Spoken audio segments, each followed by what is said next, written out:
You guys have to try these bacon cheeseburger bites. These will be perfect for an appetizer, or pre-make them, put them in the fridge and warm them up.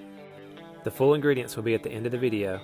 Start out with 1.5 cups of ground beef, 1¼ cups of shredded mozzarella, 4 ounces of cream cheese, and 3 eggs.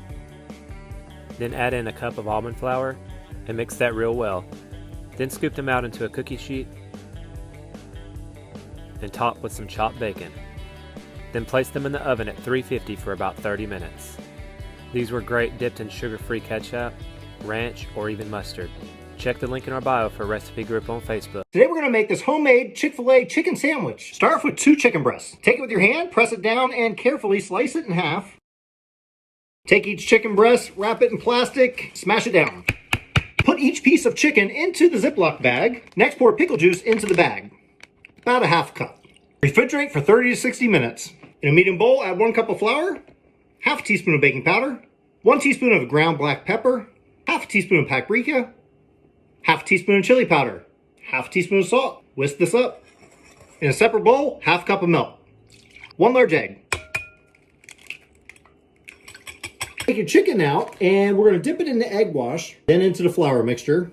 Put the chicken in the grease, and after 3 minutes, we're just going to flip them.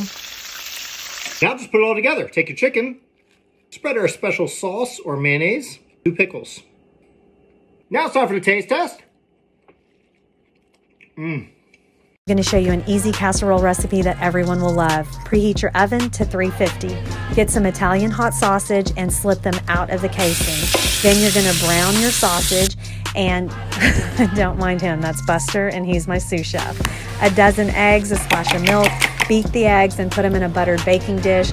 Transfer the browned sausage, add a bag of seasoned croutons, and I always smash them down so they'll soak. Add some sharp cheddar cheese, some Mexican cheese, in the oven for 20 minutes. Guys, this is so delicious. I served it with some fresh salsa, avocados, tomatoes. It's so good, and as always, like and follow for more. I have made so many versions of chicken tenders since I've been keto the last almost 7 years. These are the best. This flour that I've been talking to you guys about, link is in my bio and my Amazon faves. I'm telling you this, I can't. So what you're gonna do is you're gonna add this flour with some grated Parmesan and whatever seasonings you like to a bowl. Dip your chicken tenders in egg first, then in your flour mixture. Now we're gonna lightly fry them in some healthy oil. Please only use healthy oil. I'm gonna use avocado oil. You can use olive oil, even coconut oil to fry these in. Fry them 5 to 7 minutes on each side, depending on how thick your pieces are, and that's it. These are the absolute best keto-friendly chicken tenders I have ever made, hands down. This flour company does not pay me. I just absolutely am falling in love with it every time I use it. Don't forget to hit that follow button for more keto recipes just like this one. Come join the fam. First, you're going to add some white rice and some of my kale coleslaw to a bowl. It's so tasty. I'm also adding some barbecue shredded chicken. I'm posting both of these recipes this week. Add avocado, green onion, black ground pepper. This is what it looks like at the end, and enjoy! Let's make my incredible wood oven restaurant style pizza and pizza dough. Without the wood oven or the pizza stone, this dough is incredible. It's thin crust and it's charred on the bottom. It is so good. Let's get started. In a bowl, add a teaspoon of sugar, 1 package of active dry yeast, and 1.25 cups of warm water. Stir it together and let it foam up. Once it does, add 3 cups of all-purpose flour and 1/2 teaspoon of salt to your counter or your stand mixer. If you're doing this on the counter, gradually add in your liquid and begin to mix, and then start kneading for 7 to 10 minutes until you have a nice soft dough. Oil it up a little, let it sit covered for 1.5 hours until it has tripled in size.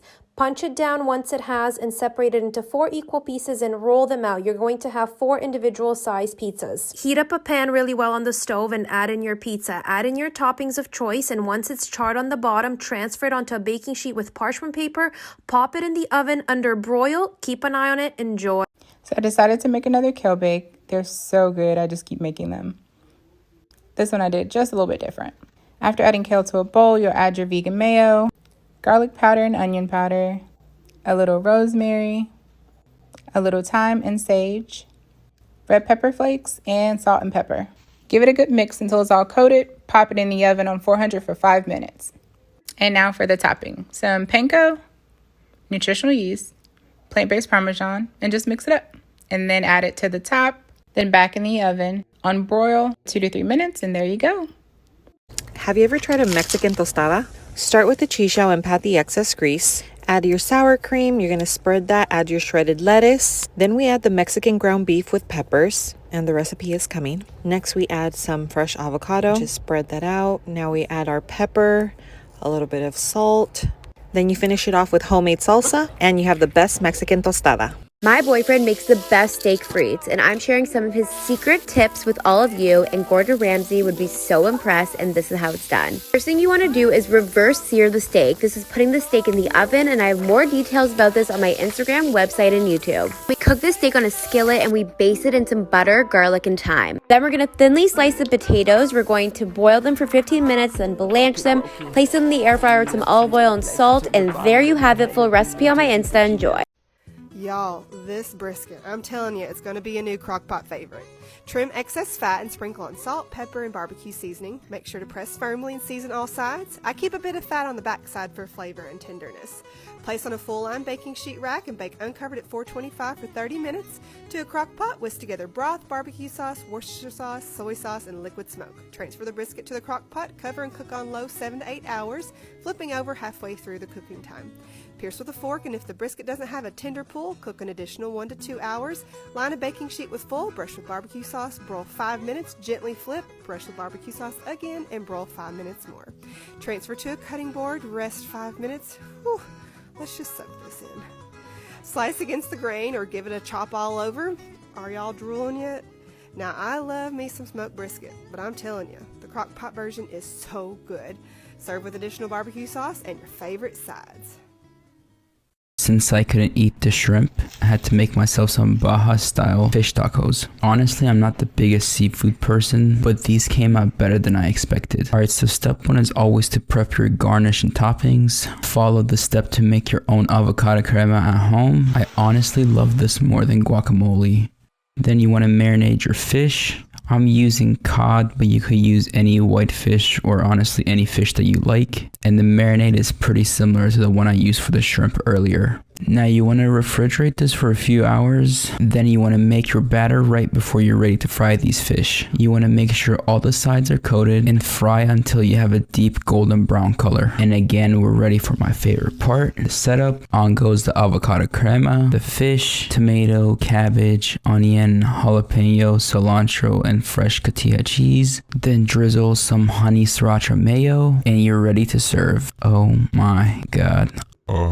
4-ingredient Fruity Pebble cereal bars. Melt a 1/4 cup of butter in a pot. When the butter's melted, add a bunch of marshmallows and mix until they're melted. To the melted marshmallows, add an entire box of Fruity Pebbles. Mix it well until the marshmallows have fully coated all those little Fruity Pebbles. Spray a cake pan and add a bit of parchment paper. Then add the entire mixture of Fruity Pebbles on top and smooth it out. To a microwavable safe bowl, add a bunch of white chocolate and put it in the microwave until it's melted. Then add that white chocolate on top of the entire Fruity Pebble tray. Put the tray of white chocolate and Fruity Pebbles in the fridge and then cut them into 2-inch bars. How easy was that dessert? I could eat roasted vegetables like it's popcorn, but these miso roasted ones wouldn't even last a day in my house. 2 things. 1, this turnip is ginormous, and 2, root vegetables spent their time in the ground and it's their time to shine. You can use whichever ones you want. I'm using turnips, sweet potatoes, and red onion. You can also use carrots, but truly the star of the show is the miso glaze or marinade.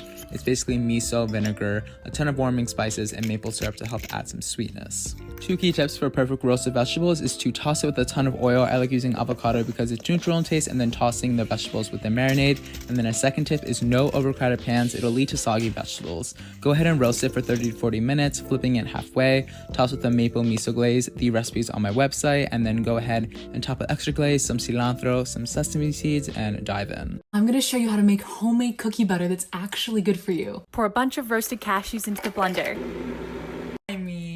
Coconut sugar, cinnamon, some sea salt, a little bit of nutmeg. Oh my god. Hey guys, you're going to love this creamy cauliflower bake. Place a head of cauliflower that's been washed and trimmed into boiling water, cover and boil for 7 minutes. Then combine 1 cup mayonnaise and 1 cup shredded Parmesan. Take the cauliflower out and dry it and cover with the mixture. Add garlic powder and pepper, and then place in an oven at 375 for 20 minutes. Yum. Enjoy. Make sure you follow us for more. It's day 24 of 100 days back on keto. This is one of my favorite dishes, and even if you're not keto, you should definitely try it. Start out by piercing the spaghetti squash with a knife and microwave it for 2 minutes. And then with a serrated knife, you're going to cut off the end, and then you're going to cut off 1 inch.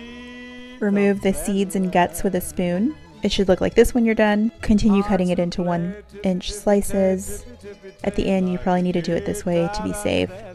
Lay them out on a parchment paper and coat it front and back with olive oil, salt and pepper front and back, and pop that into the oven at 350 for 45 minutes. While that's cooking, you're going to ground up ground beef. I use this Rayo's marinara sauce. It has very low carbs. Drain your beef, add your sauce, and cover and simmer on low while your spaghetti squash is cooking. When it's done, just add your meat sauce to the middle, top with some Parmesan cheese. We added a Caesar salad. This is how we eat it, and this is what it looks like when it's done. Today we're testing out Sam the Cooking Guy's spicy garlic butter pasta, but we won't take 17 minutes to show you. First of all, start boiling water and add about a tablespoon of salt. Once it comes out to a boil, add your pasta. We use spaghetti, but you can pretty much use any shape you like. While your pasta cooks, start preparing your sauce by heating olive oil in a pan over medium heat, then adding butter and allowing it to melt. Now add thinly sliced garlic and sliced red chili peppers. Cook this down, stirring occasionally until the garlic has browned but not burned. We put our own twist on the recipe by adding fresh lemon zest to brighten it up a bit. By this time, your pasta should be cooked al dente, so it's time to add it to the pan and give it a little stir to coat in the oil. This next step is key. Add a splash of the pasta water. The starch in the water will help thicken the sauce and really bring everything together. Sprinkle in grated Parmesan, reuse roughly half a cup, and stir, then remove from the heat. Just before serving, sprinkle with more grated Parmesan and some freshly chopped parsley for a little color. If you want to get fancy with your plating, use a carving fork to twirl a portion like Jon Favreau in the movie Chef. Then you're ready to dig in.